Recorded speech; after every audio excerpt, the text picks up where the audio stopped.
Just three ordinary people from the hills of eastern Kentucky. We don't have all the answers, but we do have all the questions. This is the Just Add Bourbon podcast with Jimmy Don, JD, and Don.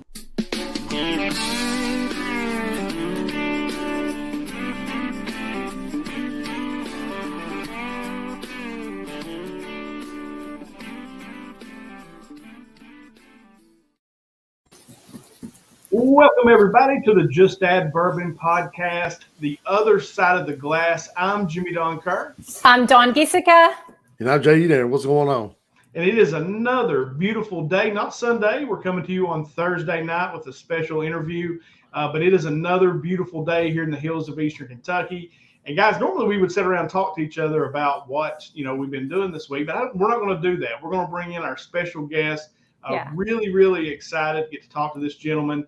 He is the representative for California's 17th District. Everybody, welcome to the Just Add Bourbon podcast, Ro Khanna. Yay! Yeah, well, thank you. Yay, we're so excited. First bourbon podcast, so I'm excited.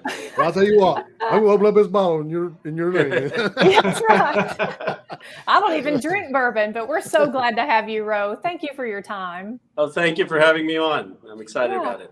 I want to tell everybody how we came to be tonight. Okay, so I see Ro on Bill Maher. And let me tell you about this congressman. He is special. And you all know I'm the Republican on this show. So if I'm saying that a Democrat's special, then they're special. Okay, he is a wonderful person. I sent a tweet and his team and himself responded to me just like that. I cannot tell you of another politician that's made himself so readily available to talk about issues that are across the board affecting everyone. So I just hats off to you, hats off to your team. I've never, ever experienced such an accessible leader, and I really, really want to express my appreciation for you coming on tonight. Well, you're so kind to do that. It's my honor to do this, and it's frankly what we need more of in this country, people talking to each other from different parts of the country. And if we did more of that, I think we'd have a much better part of our politics. Right. That's what makes it so special. I mean, you're a progressive Democrat and you're willing to sit down with a Republican and a liberal and a libertarian from a whole nother state. So, I mean, you're very special, Ro. We appreciate what you're doing. So I'll let Jimmy Don take over right now. It's just, to me, I'm so excited and just wanted to kind of fangirl for a minute. We'll get into the serious stuff, but I have to start with this because like people find this odd, I guess, but I really love Bill Maher. Like I love that show. Mm-hmm. So will you talk a little bit about that experience, like being on Bill Maher? Like, was he cool? Like, I mean, I really like watching Bill. Well, he's very blunt. I mean, he's blunt even off camera as he is on camera. He's friendly, obviously. I mean, he's not a standoffish. Sometimes you go on these shows and the host will only talk to you once you're on the actual set. He chats. He's a regular person, and he's not politically correct, whether he's on the show or whether he's talking to you offline. In fact, he's probably less politically correct even when he's not scripted. So I think that's what people respond to about him, whether you agree with him or not. He's saying what he believes, and I think that's why he's got a following. I would agree. That's exactly why I watch him, because I used to detest watching Bill Maher because he was way to the left for me. But now he sounds more libertarianish. I mean, he's still liberal, but he sounds more libertarian to me. And I kind of like that he pushes back on the wokeism and things of that nature. And then here comes Ro on, and he introduces him, says he's from California. Well, I'll be honest, immediately my head goes down because I'm like, what is he going to say that's going to relate to me? And then lo and behold, Ro talks about Appalachia boys.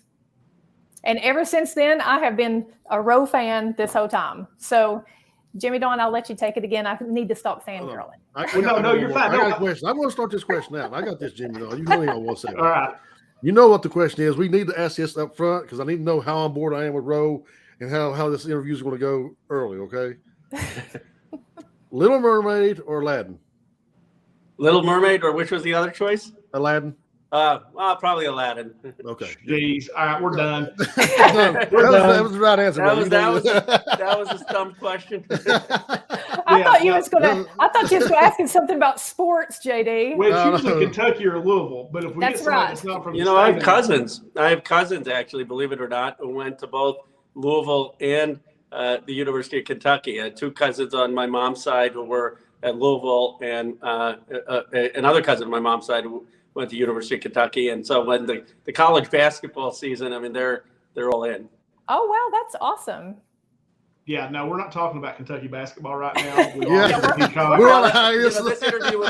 This interview would last 30 seconds before I reveal my ignorance of Kentucky basketball. So I know better than to get into subjects where I won't have much to say. Yeah, we're still in mourning. Funny. Like we're still in mourning after that first round of exit of the NCAA tournament. So no, but I mean, really, what Don had mentioned is, you had kind of brought up Appalachia, and and how some of your ideas may work, here in Appalachia. So just kind of talk about that. Well, first let me tell you a little bit about my district. It's the heart of Silicon Valley: Apple, Google, Intel, Yahoo, LinkedIn, Tesla. $11 trillion of market cap is piled up of wealth in my district. There's probably never been that much wealth created in the history of humanity in one place. And young people are really optimistic about the future and about the country. And so Hal Rogers actually invited me down to Eastern Pennsylvania. He says, Ro, we got a Silicon Howler in Eastern Pennsylvania. I said, really? I'm curious. I want to come down. First of all, I come down. It's the warmest people, the nicest folks. No one cared that I was this Democrat from the Bay Area. And, and I start to see all of the vision that folks have in Eastern Kentucky. First, the most offensive thing I think that we can tell people in this country is go move to the jobs. Have you heard that? Go to New York. Yes. Go to Silicon Valley. You know what I say? I say to my folks in Silicon Valley, do you want to move to Kentucky? And no hands go up. I said, well, why do you think they want to move? They love their place. It's beautiful. Right. They've had generations of family there. And so part of the challenge is, well, how are we going to bring jobs and new jobs to communities that have not had some of these opportunities? When you saw manufacturing bleed, jobs go offshore, and then you got this caricature like, oh, you got to make coal miners coders. I mean, that's ridiculous. That's not the case. The point is, there are going to be 25 million of these new digital jobs paying $80,000. A lot of them are in manufacturing. A lot of them are in retail. A lot of them are in healthcare. A lot of them are jobs that people in Kentucky have been really good at doing, making and building stuff. But for some reason, we've had all this concentration of wealth generation on the coast and concentration of jobs, and we haven't had policy saying, well, why don't we have these opportunities and jobs in places like Appalachia, and how do we do that? And that's been a lot of my work has been saying, let's get these jobs, let's get these new opportunities into these communities so people can build wealth and stay in their hometown and don't have to move. Wow.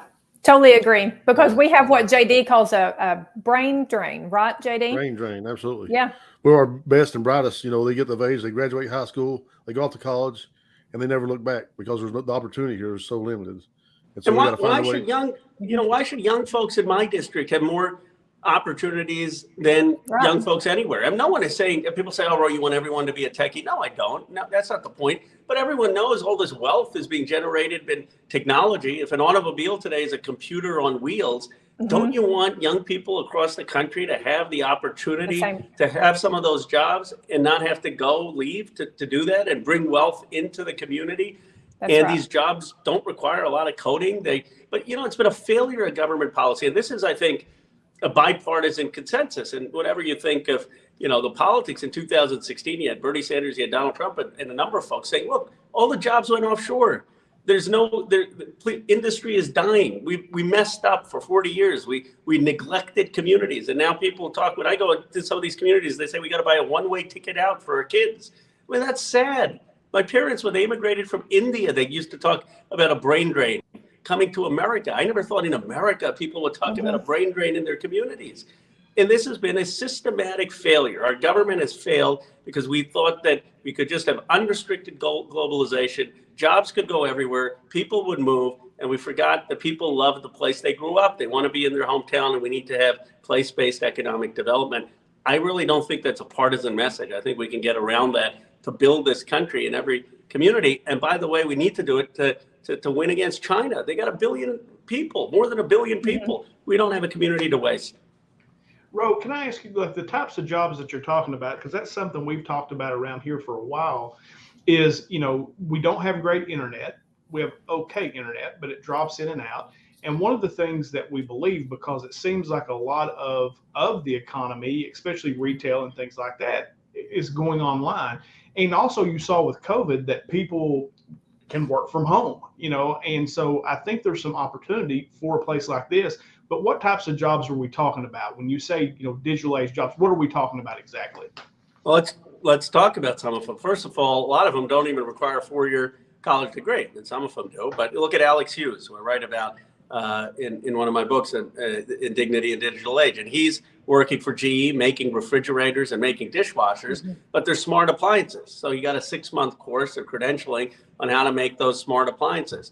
There are other folks who say, well, we want to do sales at a company, and we want to figure out, well, how do we design the website so that we can have the customers' needs met. Other folks are saying, well, we want to be able to arrange some of the data and manage the data so we know who our customers are. Others are engaged in marketing.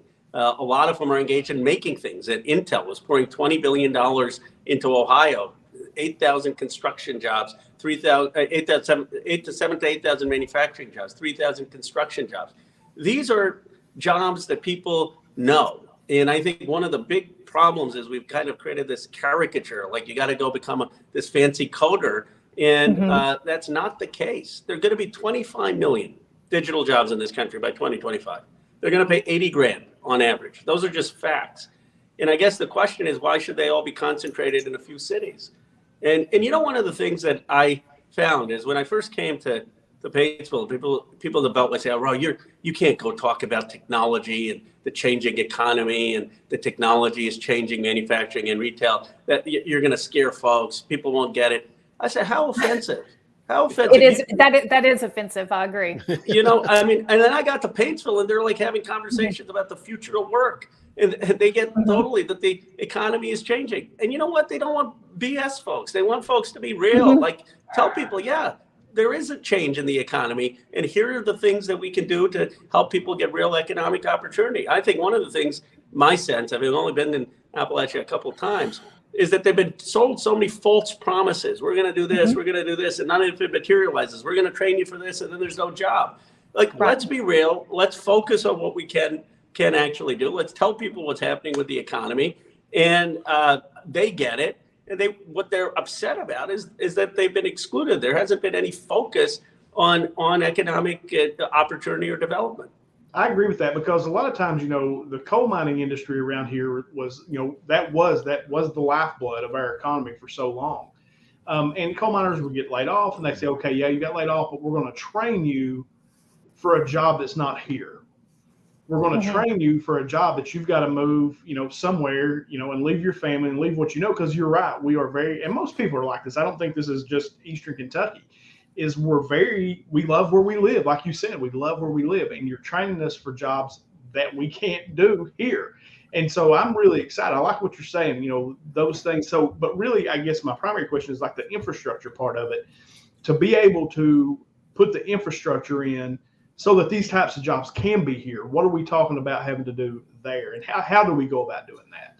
Well, I think we need sort of paid apprenticeships with either at a community college or at a boot camp or at a local university with the collaboration of the private sector, where you say, okay, you're going to get a 6-month course in a certain technology field that's going to lead to a job. You're going to be paid while you're doing it, and it's going to lead to this job at the end of it. And this job is going to be in manufacturing, in retail, in something that's significant to local industry.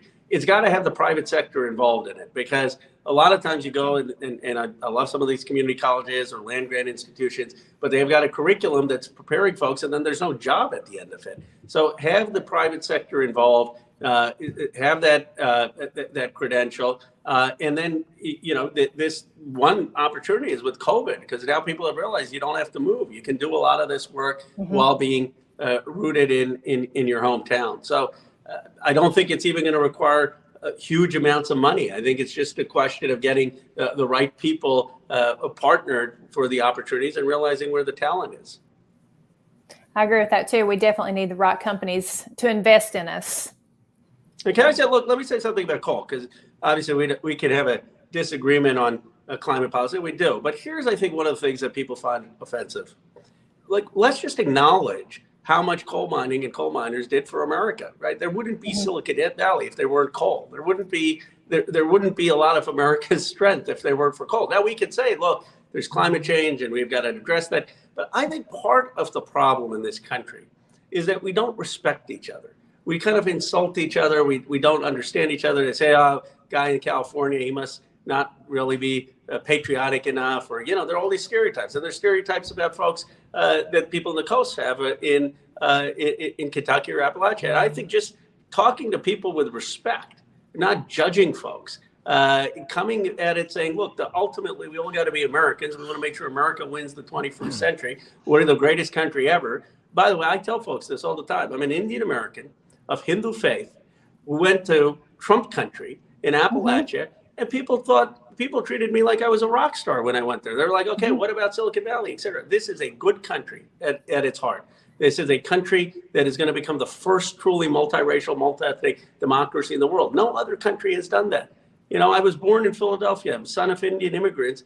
At the age of 40, this country elected me to represent arguably the most powerful economic place in the world. What other country does that for the son of first generation immigrants? So we got to believe in America and believe in each other, respect each other. I know that's cliche, but I think that would solve so many of the vitriol in our politics. No, absolutely. And one of the things, Ro, that I've seen is, especially when it comes to coal, is he froze up with you guys? Yeah, he froze up. Yeah, I lost him a minute ago. Yeah, Okay, you're there. he's Yeah. I'm gonna jump in here, Jimmy, real quick, because I've I experienced got this. concerned. I thought we lost the Republican on my answer. I said, "What's going on?" I'm still here. And I'm definitely still here for it. So I can no. speak to this because I'm a little bit liberal myself. I lean left for sure. A little bit. But I also was a coal miner. I've worked at a Toyota factory where we made cars and manufacturing. I've seen that technology. I've seen people program robots to weld and do all these things. So I've been around some smart people. And I'm going to tell you, when I was underground working with these coal miners, they were some of the most intelligent people I'd been around anywhere. These people can do things with their hands. And I feel like we need to figure out in this area what it is that we can do that nobody else can do. And I don't know what that looks like, but I know you can't take away these coal jobs and not bring jobs back in and leave us just hanging. Well, yeah, no, that's what I was going to say, JD, was, a lot of times people come and talk about coal, and I'd like to hear Ro's, thoughts on this, is they'll come in and say, hey, climate change, et cetera. And that's okay. I don't know that you'll really find anybody around here that maybe is a true climate denier.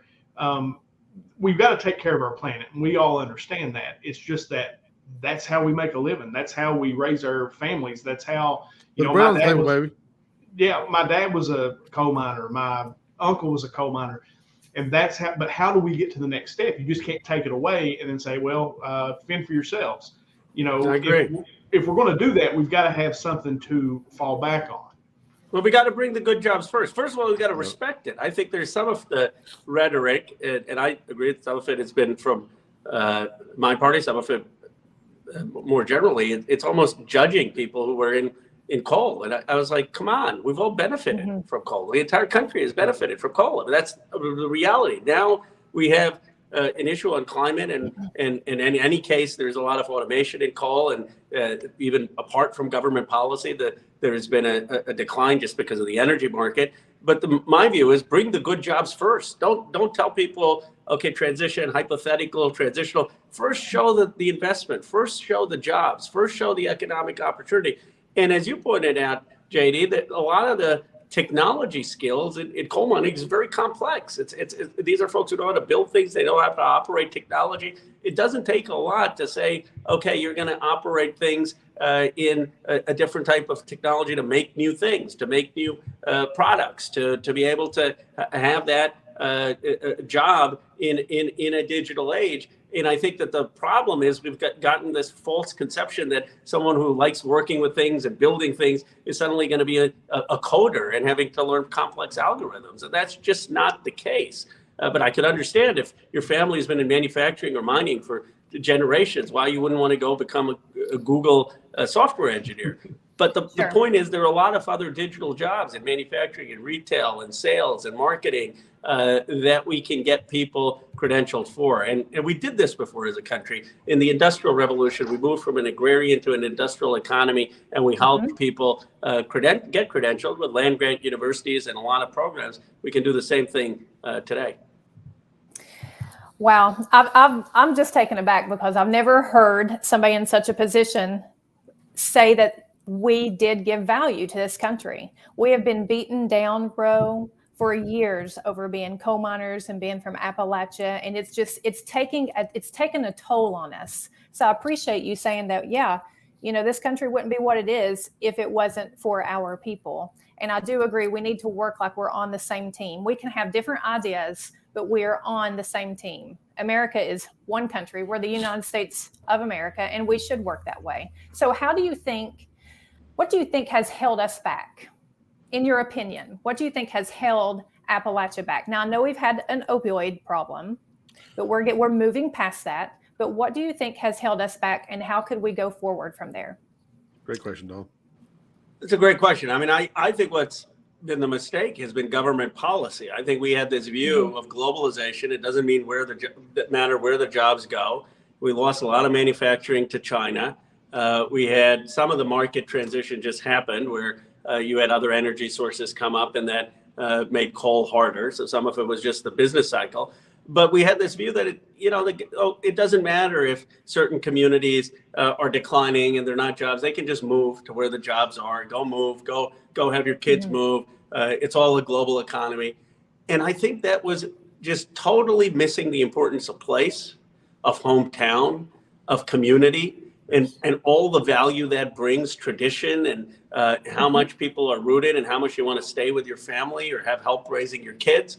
And if we just had focused and said, look, we are transitioning in this economy, but we got to figure out regionally what we're going to do in incentivizing the private sector and in creating credentialing so that people have good paying jobs, at least the next generation. Here's what I think is so sad. It's not just someone 50 years old at a factory or coal mine who may feel like his or her future is at risk. They're concerned because they don't think their kids have a future. That's what's so sad. If their kids had opportunity staying in the community, they may be frustrated, but at least maybe something they could look forward to. So why aren't we doing that as a country, mobilizing this country to produce things again, to create jobs in every community, and have that as a mission? And that, I don't think really that's a partisan mission. I mean, who's not for good jobs in communities? And you can do a lot of it if we mobilize the country around it. Right. Because I had to leave 20 some years ago because there was no opportunity back home. And now I have been able to come back. I'm very fortunate and able to come back, and I'm working in both states to try to progress things. And, living in Tennessee versus living in Kentucky you would think they would be the same. It's been totally different. So when Jimmy Don asked about infrastructure and things of that nature, I'm sitting right at the mouth of the Smoky Mountains. They have all the infrastructure they need in the same hills. So I agree. I think that not only have we been left behind on a federal level in lots of ways, but the state is where we're going to have to try to change things too, boys, because Appalachia can look, I'm in total agreement with everything he said. Appalachia can look a lot like the towns that are able to keep their kids. It can. Of course. Ro, I want to get into, Jimmy Don kind of touched on the opioid epidemic that we've suffered through for years and years. And one of the things you talked about on Bill Maher was, legalization of marijuana. What is it going to take to get this done on a federal level? That's a generational thing. Let me ask you what do folks think about it in Kentucky? I have no idea how folks with the opioid crisis view it. I'll tell you, it's a generational thing. You have folks basically under 50 in Congress who think that the war on drugs with marijuana has failed, and that we should at least move to the decriminalization or legalization. Probably the members of Congress over 50 on both sides of the party are much more reluctant because they view it as a gateway drug to other kinds of drugs. So I'm clearly on the side of decriminalization, legalization, but I'm curious what the view is in communities like Kentucky where the opioid I crisis. think the generality is the same thing. The same here. Generationally, the older generation thinks it's the worst thing in the whole world. When the county we live in, Jimmy, Don, and I, it's still a dry county. The city down here in Warfield, Kentucky, they sell alcohol. On the other side of the hill, the county seat that sits in Inez, Kentucky, is still dry. So you can't even get a beer in a state. Wow, you can't get bourbon? No. No. I have to drive down. I can't. You have to drive to go get it. Yeah, we have a lot of deep evangelical views. Yeah, but we gotta respect that. Yeah, so exactly. And we do respect that, but we're trying to get, because I'm evangelical. I'm probably the most evangelical on this podcast, although I cuss a little and I drink a little, but I still love Jesus. But when you ask about what they think, I can tell you what they think. They think it's a gateway drug, all right, and they think it's a gateway drug to hell. So we have to get over those types of things. Medicinally, I think that it has a lot of support in the state of Kentucky and as well as in Tennessee. But when it comes to recreational, it is a missed opportunity. People are still smoking dope in Kentucky and in Tennessee, and they're just missing out on the revenue from it. Yeah, it seems like we're missing a big opportunity on a national level, just to be quite frank. Mm-hmm. Yeah, no, that makes sense. I mean, maybe you could sell it as a business opportunity. And what about on the opioid crisis? Because that's something that has, really struck me as, something that has to be addressed. And, every politician has 10-point plans on it. But what do you think? I mean, are there a couple things that can be done about it? So, I mean, if you're asking me, I guarantee you we're going to disagree on this with the other. I may not with you, but maybe the other two. I believe in safe zones, shooting sites where these guys or and gals take these shots and they get weaned off the drugs, or they take safe drugs. Because I know there's countries out there who've, had these even heroin shooting sites where they've had zero overdoses in these countries since they started these places. So I'm all for those things. I'm not for maybe decriminalization of those things, but I'm definitely open to health departments having safe shooting sites and needle exchange programs and things of that nature. That's interesting. I'm absolutely for the legalization of marijuana, like absolutely, and I'm pretty sure that it came up before the Kentucky House this week to vote at least on that. And I'm not sure. I didn't read, what came up that in sports gambling. So it got knocked down. It got knocked down. House Bill 138 got knocked down. Mm-hmm. So as far, I don't agree with like the safe zones necessarily. That's not my thing. I think with the opioid crisis, though, I think it was pushed in here on us by the pharmaceutical companies, specifically Purdue Pharma. Yes. It was really pushed in here. And I think a lot of that comes from lack of opportunity, lack of jobs, and people are doing it to cope with life, to kind of get, by day to day. And I think that can be corrected if there's opportunity where, and we have, and, this is sad to say, but we have generations of people who are on government assistance. It has become a way of life, a family way of life. And my wife is a school teacher. They come to school and they essentially talk to them about, hey, don't do this, don't do that, so that you have the chance to get on government assistance when you get out of school. And I think that the lack of opportunity is a lot of it myself. Makes sense. Right. No, that's true. And I don't know if you've ever heard that, Ro, but we do have a large portion of people who they're able to work, but they don't want to work. I mean, that's just a point blank truth. Okay. And they do everything they can to keep getting assistance because we're vulnerable. We've been targeted. We have nothing else to look forward to. So why not let the government take care of you? I mean, it's either that or it's literally tell your child when you graduate high school, you need to get out of here, because that's what we were told. As soon as you graduate, you need to go to Lexington, or you need to go here, you need to go there, you need to get out of here. There's nothing here for you. That's what's happening right here in the United States of America. That's what's happened under Democrat presidents, under Republican presidents. Now, has it fared better when we had Republicans in? Yes, it has. And we all know that. We're sitting at a 40-year high with inflation. We don't have jobs. We can't afford food. We can't afford gas, things of those nature. Okay, I'm not attacking. I'm giving facts. I'm just saying We have got to get to a point to where people realize that people want the same things across the board. We want to be able to raise our kids, stay home, be able to feed them and provide for them. So to have a guest on who is in your position and be able to recognize little old us who has been targeted one right after the other and are speaking about how we can get out of this. You're taking time out of your day to speak to us about how we can get out of this. It's very honorable.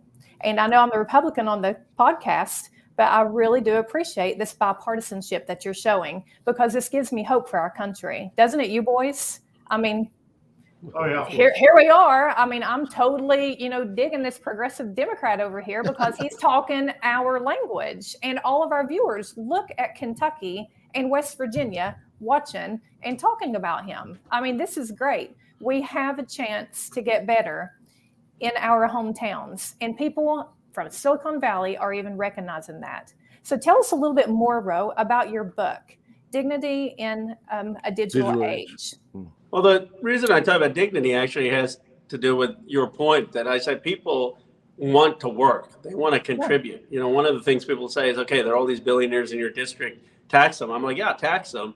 But I think it's offensive to say, okay, just tax them and then give handouts to people in other parts of the country. I mean, people are very proud. Americans are proud. And I'm sure people in Kentucky are proud with the coal industry that was built that helped propel America. And people in Detroit are proud, and people in Cleveland are proud. And so we need to figure out, what are we going to do to give people dignity? And that means, what are we going to give them the opportunity to work and build wealth and contribute to America? I think that is, people want a sense of pride, and they want a sense of being able not to have their kids leave, not to have see them go off because they have no other option. And that doesn't mean if someone's ambitious, great. I left Philadelphia and I went to Silicon Valley, fine. That's American ambition, but you shouldn't be forced to leave your hometown.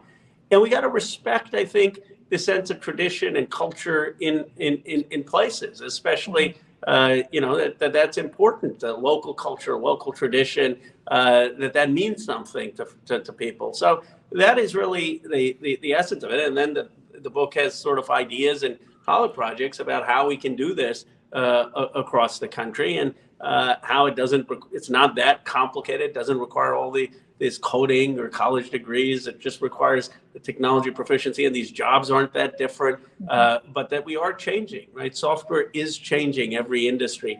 I think people get this after the pandemic, because everyone knows someone who's done a remote job. Everyone knows someone who's had to do Zoom. Everyone knows someone who's had to do Zoom schooling, even as bad as that has been. So I think people get it. They get that technology is really changing our lives, and they want to be part of building that future. Yeah, I totally agree. We are very prideful. Everybody is, but specifically in the haulers, we have a lot of pride, and you will never meet harder workers. Don't you agree, boys? I mean, because look, the ones who are working now, we're working against a force. So imagine what we could do if we had people like this, like Ro, helping us to grow things right here at home. So, Ro, I got to get just a question, man. It's been at me for a minute. So what was it? You said you're a first generation American. Your parents moved over here, right? They immigrated from India, and then. So, what made you get into public service? Like, what was it that made you? Like, what was it that called you to public service? My grandfather, he spent 4 years in jail during Gandhi's independence movement. Gandhi, of course, was this great Indian independence leader, led a nonviolent movement against colonialism. And my grandfather spent 15 years in that movement and was in jail alongside Gandhi from 1942 to 46. My parents immigrated in the 60s. I was born in Philadelphia in 1976, our bicentenary. And while my grandfather passed away when I was 9, it was such a legend. And I thought, public service, you can actually make an impact. You can you can make a difference. And I write in the book, I write about my upbringing. And one of the things I point out, when there was that incident, and I don't want to get too political, but when there was that incident about the rally where they said to Ilhan Omar, go back where you came from, all the media wanted me to say, oh, did anyone tell you when you were growing up to go back to India? And I said to them, when I was playing Little League or in a basketball game, Sure, there was a time or two that I remember that, but that's not what I remember about growing up in Bucks County, Pennsylvania. You know what I remember? I remember Little League coaches who believed in me, even though I couldn't hit. And, you know, they used to say, watch the bunt when I used to get up to the plate. And I remember, like local papers that published me in for local editors, letters to the editor, and teachers who believed in me. This is a country that is so open at its core, that is so decent at its core, that is so open to the possibility of you coming from anywhere with whatever your heritage, whatever your name, whatever your religion, in making something of yourself. And we got to celebrate America more. I think we are so down on so many aspects of this country. I'm not saying we don't have problems, but we got to have pride in all that we represent as a nation. I think we're the greatest nation, and it's probably because of my story. But I think if we just had more pride in the country, more aspiration for the country, more respect for each other, I think we'd get beyond a lot of the political disagreements. I couldn't agree more. I could not agree more. I mean, the community is what it's about. He's right. We need to fight for each other and help each other up. Democrat, Republican, whatever, we need to help each other up. You were talking about your local paper and things of that nature. You know, we have a local paper in Martin County that we're trying to work with because we're getting ready to do host our very first local debate amongst our county politicians. Ro, you'd be so proud of us. Oh, that's great. Yeah, there's no Democrat among them, though. there's not a single Democrat. Well, let me ask you a blunt question, because we haven't had bourbon, but I feel like we're more open now than the beginning. Well, why is it that the Democrats have had such a terrible brand in rural communities and in places like Appalachia? I mean, why is? I mean, this is just statistics, right? We're getting eviscerated in a lot of these communities, and what do we need to do differently? I think I got the answer for you. I think our messaging is terrible. When we get behind things like defund the police and what was the other one, man? It was really bad, and I was like, oh, that's a terrible way to phrase that. Our messaging, the Democratic messaging, is packaged in some terrible phrasing. I think, honestly, I think the opposite, Don. I think that we do better under Democratic leadership, or always the unemployment rate always drops under Democratic leadership. So I think we always have been the people of the working class, the unions, people who, the blue collar person, the toting the lunch buckets. But our messaging has been lost the last few years. No, and I agree with that, JD. And my dad, Ro, was a staunch Democrat my whole life. And I'm not so sure that he would be a Democrat today. And a lot of times when I'm listening to people, like the way that you're talking to us right now, and just having this conversation, is how Democrats need to talk to people in our area. Because a lot of times they feel like they're talking down to us, or they're telling us, well, you need to do this. You know, you're from Eastern Kentucky, you're too ignorant, you need to do it this way. And that a lot of times turns me off when I'm listening to a Democratic candidate. I was a Democrat my whole life. Until probably 2 years ago, and I'm running for political office myself right now. I'm running for magistrate, or what would be county commissioner in a lot of places. Good luck. Thank you. But I had to change because there was probably a time when we had a Democratic judge forever, and now I don't know. You can't run as a Democrat. You have no chance to win. And I think a lot of it is like JD said. It is the messaging, it is the package that it's put in, and then when we're spoken to. We're talked down to, or that's how it feels, is like we're being talked down to and like we're ignorant. And the Republicans are doing a better job of speaking to us. And two, we live in the Bible Belt, so a lot of the things, that's a lot. And we're trying. That's a fact. We're trying to move forward. I think we're trying to progress, and we're liberal. We want to move things forward, and a lot of these people just aren't ready for that. because Mama and Papa just don't believe that. Well, we're moving forward. Right. It boils down, Ro, for us, jobs. I'm willing to vote for a Democrat if you can make my life better. But my life has never been made better under a Democrat, point blank. And when you're talking about Kentucky, every time we have Democrats in charge federally, we lose jobs. I know that JD argues about people argue about the unemployment rate, but nobody cares about the unemployment rate. We care about, can we afford food? Can we afford our electric bill? Can we afford groceries? Those are the things that we worry about. Are we getting to keep our money that we are earning at our jobs?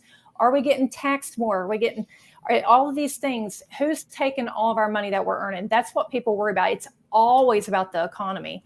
But when it comes specific to our area, we do have a very, I hate to say it, but we are very closed in. Okay, I'm just going to say it. We're closed-minded. I've had people ask me on this, why I'm even on this podcast, because JD is on there and because Jimmy Don is not Republican enough.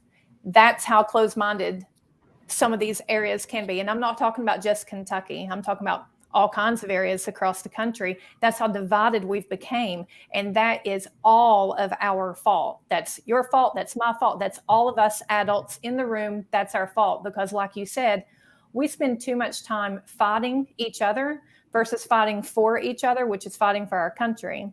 So, we don't have a Democrat that's going to show up next week, do we, boys? And I think that's a shame because we need both sides. We absolutely need both sides. And here's what's frustrating for me as a Democrat here, though. It was like, everybody's like, oh, we need term limits. We need term limits. And then they go vote for Mitch McConnell.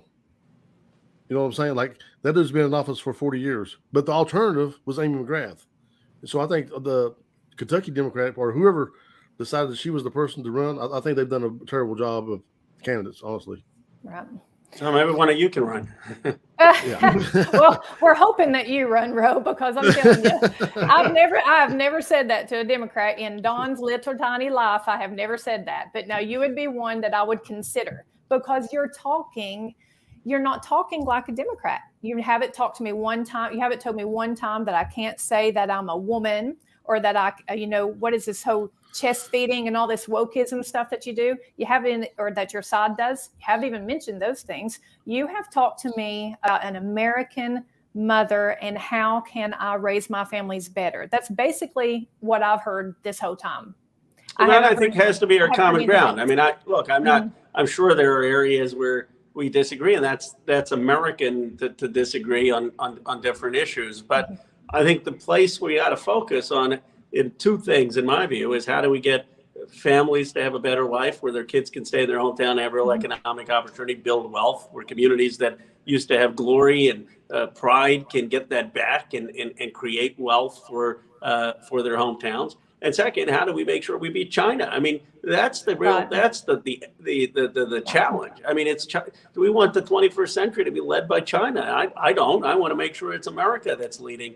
And so I think if we come together on those two things, we can vote for different people, we can support other causes, but we can at least unite on that vision of America. And we have in the past. Look, Reagan carried 49 states. Roosevelt carried probably 40-some states. I mean, it's not like we haven't had leaders who unite America. It's just that for whatever reason, we haven't been able to find that common ground. I would like to ask you something real quick about how Silicon Valley does things with their children. So like I said, we're holding, for the first time, we're trying to hold this debate for our local politicians. And I have really found that it's kind of been hard to get teachers and educators and leaders of the community to encourage high schoolers to come out and participate in politics. Are your children in California politically forward? They are engaged. A number of them are engaged. That are engaged on issues on the environment, on climate. A lot of them care about those issues. They are engaged in their communities. But I would think that any community can encourage that. I mean, one of the things I remember about school growing up in Pennsylvania is two things. We used to have this charity contest. You had to sell some things to raise money for charity, and if you did it, you'd get candy at the end. I was like, what a great, that's a great thing. A lot of other countries, they don't start teaching charity and philanthropy at the age of 3rd or 4th grade. We do. And then, I remember I ran for something like student treasurer in 4th grade. I came in like 7th. I still remember it because I was so nervous giving a speech. But that's an amazing thing, right? Like we get young people running for office and understanding democracy. And I think this is one of the things that I think really it gets at me because we're so negative about the country and the state of our democracy that we're turning young people off. We're saying, politics, they're all corrupt, they don't matter. Look, politics is one of the greatest callings in American political life because we're the greatest democracy ever invented in human history. We've had some of the greatest leaders like George Washington and Frederick Douglass and Abraham Lincoln. And yeah, we're going through a hard time in the 2020s. You know why we're going through a hard time? Because it's hard. It's hard to have people from all backgrounds around the world trying to do something and becoming a multiracial, multi-ethnic democracy. If it were easy, some other country would have done it. It's hard when you have an economic transition and you've lost jobs. But that doesn't mean that we disengage. That means that our generation needs to do our part to build for America, because it's not as hard as what people had to do in World War II.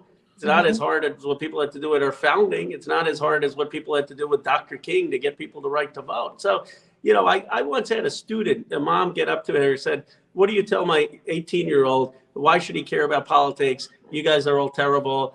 Donald Trump has won. He's going to disengage." I said, I tell him he hasn't earned the right to be cynical. John Lewis was beaten on the Edmund Pettus Bridge. He's got to struggle first. He's got to contribute first before he can engage in cynicism. Cynicism has to be an earned right. There are too many generations in America who have sacrificed for this country for young people to just say, I don't care. So I fundamentally think we should tell them it's their responsibility. They have an obligation to contribute to this country. So now I've got two questions I'm going to ask. So first off, I mean, does it bother you that, people, you just touched on it. Oh, all politicians are crooks.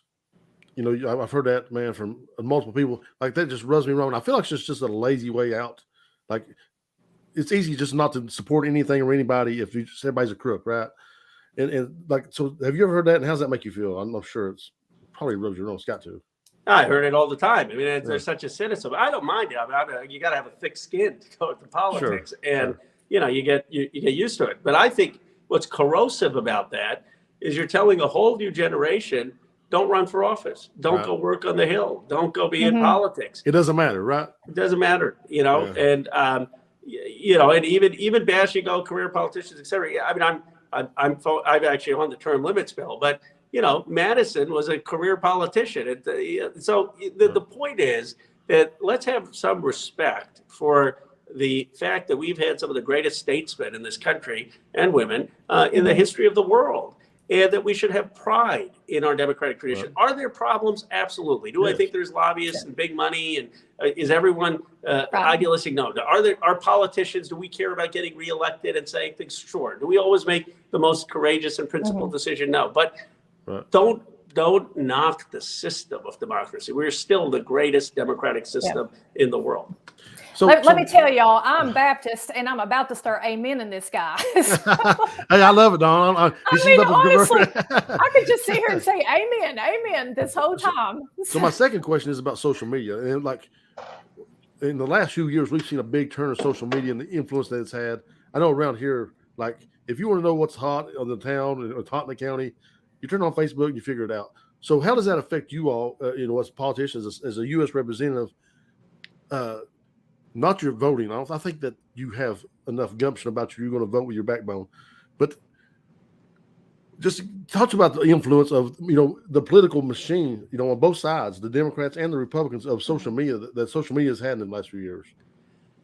I think it's been good and bad. I mean, the good part of it is giving a lot of people a voice who ordinarily wouldn't have had a voice, and it's giving people an opportunity to break into politics or raise money or do things that to bypass the traditional parties, and a lot of people are very upset at the traditional parties.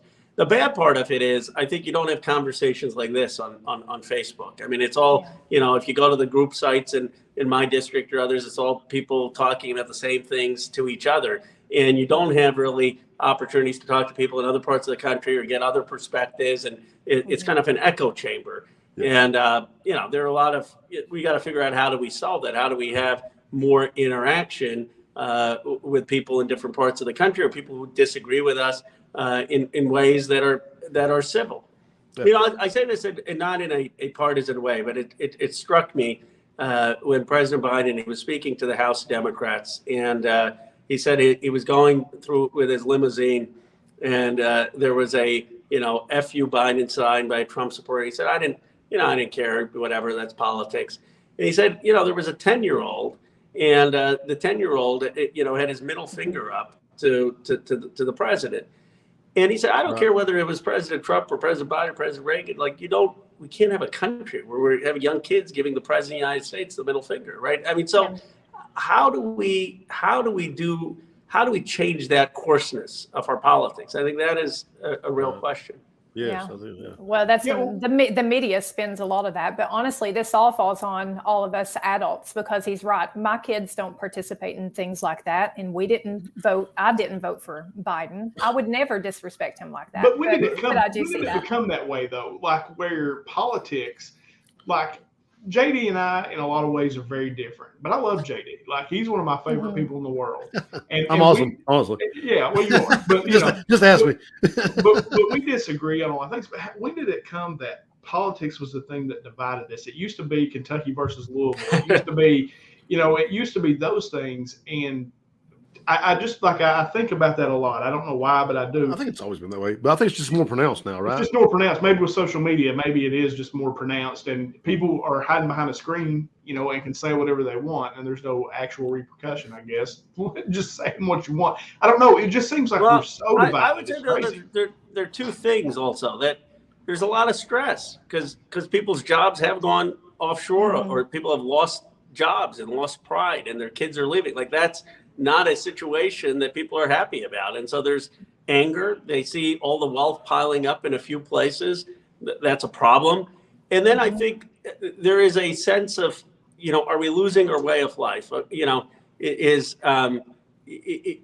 Can we respect still? Ro's, proud of his story of his parents as immigrants and proud as being the son of immigrants. But I love this country. I love that, our Constitution, our Declaration of Independence, I was apoplectic when the San Francisco School Board wanted to rename Abraham Lincoln School or Frederick Douglass School. I said, Frederick Douglass? How are you renaming Frederick Douglass? He was the greatest abolitionist, right?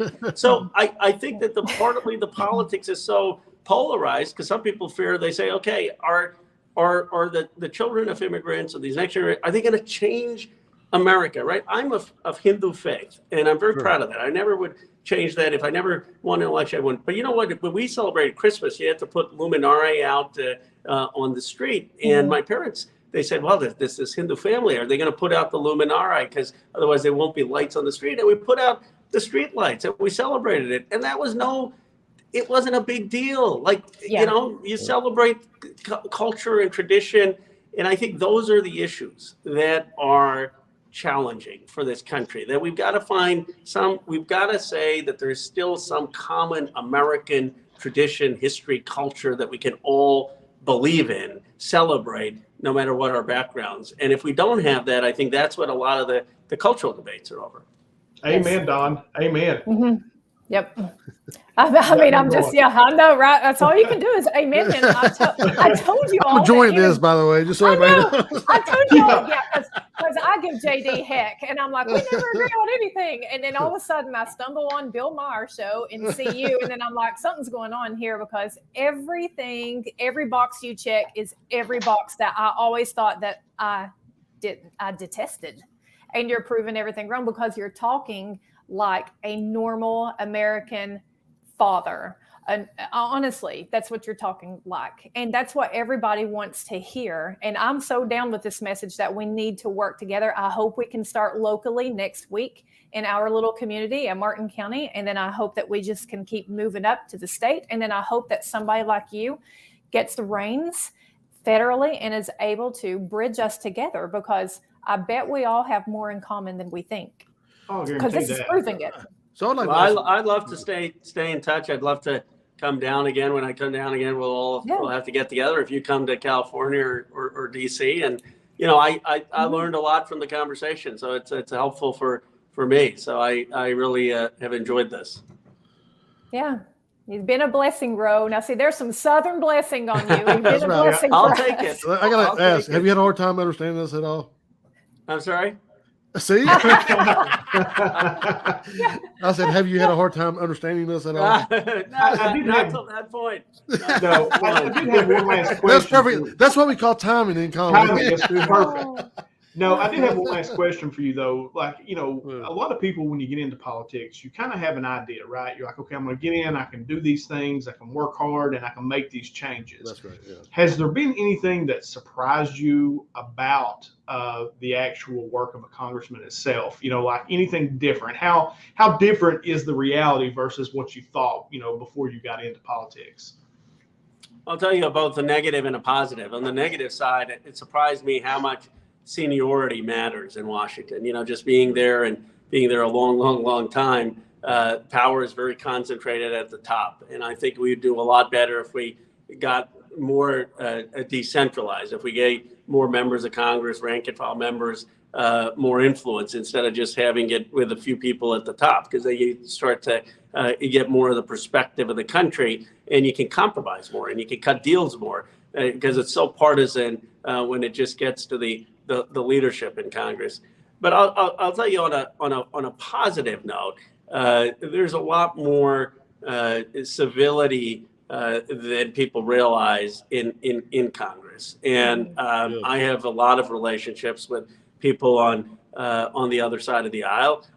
You know, some of them think I'm, you know, crazy on some ideas. I'm not, but they'll say that. But they'll tease me, and there's a friendship still, and I think that doesn't get talked about enough, and it doesn't get highlighted, and you don't go viral if you're just doing something quietly. Like Mike Gallagher, he's a Marine Republican from Wisconsin, PhD. You know, we work together all the time on bills to make sure we're winning and not China. And you know, you're never going to get on MSNBC, CNN, or even Fox News on that. But there is a lot of that work that goes on, and I wish more of that was highlighted. So a question, just a follow-up question to that then, you know, the bipartisanship, do you see it as generational? Like we talked earlier, you know, about the marijuana debate. Is the younger generation and the older generation, like the older generation is like more hardcore or anti-bipartisan, and then the younger generation works more together? Like, how does that work? Yeah, I don't know. I mean, some of it, although you have some people on the far extremes of the younger generation on both sides too. But I guess I think that the my generation, I don't think we're going to stick in these positions for 20 years, 30 years. You know, I think there's going to be more make your impact, serve your country, do something else, and that may lead to a compromise. It may lead to some sense of getting things done. And I really think, look, we're going to disagree. I want to just be candid, like on healthcare, there's a disagreement. Mike Gallagher, he's, you know, I think, you know, let's have Medicare extended. He thinks absolutely not. Let's private insurance. So the point is, how do you bridge these divides? You focus on the agenda that we talked about today. Good jobs for families, that the kids can stay in their towns, building us up, making sure America wins the 21st century. And if we focus on those issues, I think, and lead with those issues, then we can start to bridge trust in this country and bring the country together. And that, to me, I think that's really what the deepest desire is of people in this country. They want to be brought together. I think that's why they initially voted for President Obama when he said there's no blue America, red America. And for whatever reason, and I'm not blaming any one politician, but we're more divided now than we ever have been. And I don't think instinctively people like that, and they're desperate for what can be an agenda that brings this country together. Right. And I think podcasts like this really helps. We're just going to have to grassroots it, because the media wants us to fight.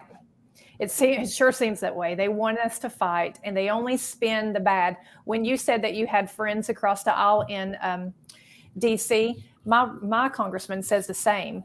And you know what I noticed? When he tweets something about, you know, sharing a meal with AOC or somebody like that, he gets attacked. I see friends of mine attacking my congressman because he just simply had lunch with somebody across the aisle. Isn't that crazy? So I don't know how we all got so. Yeah, I got attacked when I went. They attacked me because President Trump signed 4 of my bills, and I said I was going to go to the White House. They invited me to the White House to the Oval Office to sign the bill. And they said, you shouldn't go. I said, are you crazy? The President of the United States is inviting me to sign my bill. I'm not going to go. I mean, this is the, so I think still the president. He's still the president, right? He's the president. I mean, it's so the point is that there is what makes the country so great ultimately, and is the incredible way that we come together from so many different backgrounds, so many different perspectives. Look, I mean, from Silicon Valley to Appalachia, and this, I think if people who have the chance to travel outside will realize how incredibly unique that is, how incredible that is in this country, that we can do that.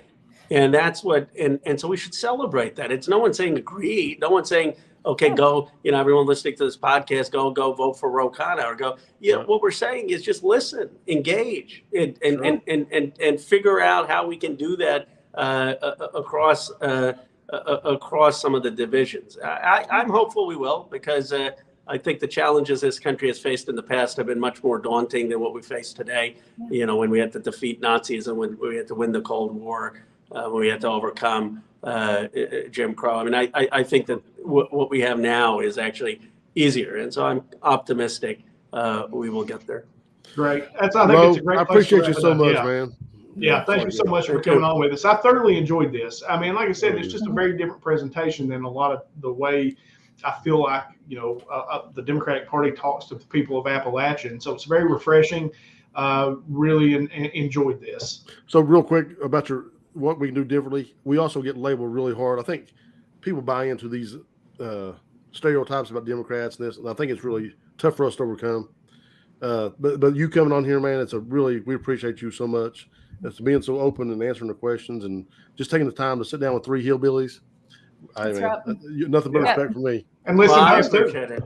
Yeah, because I don't think we've gotten this much attention since LBJ back in the day. So, well, Ro, I'm a fan. So thank you so much for your time. And your team puts everybody's team to shame.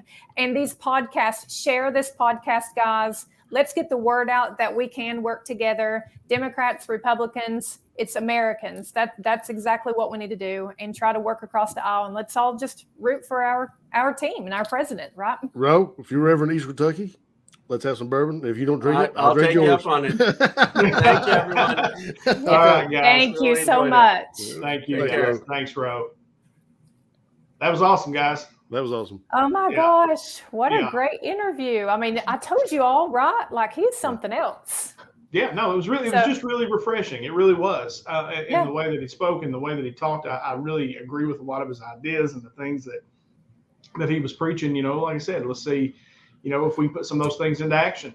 Yeah, I need to hear it. I mean, it does my heart good. I need to hear that our representatives are not fussing and fighting like the TV makes it out to be. If you listen to the news, you would think that it's constant war in DC, and that feeds down to us. And then we are at war with our neighbors. So I say we just keep working on all these podcasts, and let's get the word out as much as we can, one at a time, right? And before we go, I want to put a couple comments up here, and I wanted to discuss this because I think this is important, and we'll do it, and then we'll jump off. But, Samantha put up here, when you only hear about how bad things are here, no one will want to bring jobs here. When we all talk about is how no one wants to work, how can we expect people to bring work here if they don't think anyone here wants a job? And that's valid, but I also think you have to discuss what the issues are. And that's absolutely right. Yes. So we're not perfect. The community in this world perfect, but we have to acknowledge and I talked about how good, working on the ground, how smart people were and how ingenuitive people were. So it's not all negative, guys. I know a couple of people said comments like that. But we also did have an opioid problem. Yeah, truth hurts. I do really think it's got better. I really will say that. I do too. It has gotten better, but we have to accept that's where we're at. We're stereotyped that way. So I know it hurts to hear it, but we have to put that out there, accept it, and then prove them wrong, and then just prove them wrong. Problems aren't going to go away if you ignore them. That's just not how it works. Yeah, no, but this also starts too, guys, at all of the schools throughout Appalachia. I mean, honestly. We have got to tell our kids, you don't have to run from home. Stay and fight. Stay and fight for your communities. I want my kid, honestly, Chase is 20 years old. He's going to go off to Marshall, which isn't far away, I know, but it's still, there's a huge difference between Huntington, West Virginia, and Inez, Kentucky. I'm going to tell you right now. Right. And I hope he comes back, man, and opens a business or puts his mind to work for around here and create something for people, something good for people. I really do. Yeah, absolutely. I agree with that 100%. And he's a smart kid. And I think we want that. I mean, that's all that I want for my kids. And that's what I think government is creating opportunity, for our kids to allow them the opportunity to stay here if they choose. Now, if they want to go and live in the big city and do all that, that's fine too. I mean, I can see that. Let's go. Yeah. All right, okay. Sure. All right. So we'll finish this bourbon. I ain't gonna lie. I only had 2 of them. Debates are next week. Pretty good, bro. Don and JD will be posting that on social media, so make sure you keep up with that. Is it Wednesday and Thursday, guys? Yes, Wednesday and Thursday. And my goodness, let's all try to work together a little bit. Please share the post about the debate next week. And Don, your post, I love that you. If there's any candidates out there listening right now, we're not trying to make you look stupid. We don't want to do that. Yeah. We just want to talk. Want to hear with this guy. I want to hear your voice. What do you have in mind for Martin County? What's going to make us better with you in office? That's what I want to know, because I love Martin County, and we're going. I want to ride into the future together. That's it. And if you have middle schoolers and high schoolers, bring them out. Let them see how democracy works. Let them see how democracy. Absolutely. Yeah, I mean, please bring them out, because I hate to tell everybody, but we're all getting older, and those young ones are the future of Eastern Kentucky. Bring those kids out. We're going to be at the old courthouse on April 6th and 7th. It's just a week away now, less than a week. So next Wednesday, next Thursday, we'll all be there. Just come out, listen to the candidates, hang out with us. No big deal. It's just going to be a big community night. It's perfectly free. Bring your older kids and watch it all work out. And I want to say this. I'm going to tell you, some of these races are going to be tight. Mm-hmm. And if you chicken out and don't come to this debate, you're a candidate out there thinking about not showing up, it's going to look really bad on you, because there's every race, there's going to be somebody there. I promise you. Mm-hmm. You better show up and get your voice out there, because your opponent is. Yeah. And let's fight for Martin County, guys. Love y'all. All right, good deal, guys. Yay. You know where we're at on social media, John and JD. I'll be back this Sunday as well. I've been out campaigning, been doing my thing, so I had to miss the last couple, but I'll be back to chat. I miss my peeps. We're gonna talk about that slat, bro. We're gonna talk about that slat. I'm looking forward to it, man. All right, so guys, you know where to find us, social media, all that good stuff. You can find the podcast on Podbean, iTunes, anywhere there's podcasts, you'll find Just Add Bourbon. And you know how we end this bad boy. From myself, from JD, from Don, no matter how bad your week's been, no matter how bad your day's going, if you just add bourbon, it always gets a little bit better. We'll see you guys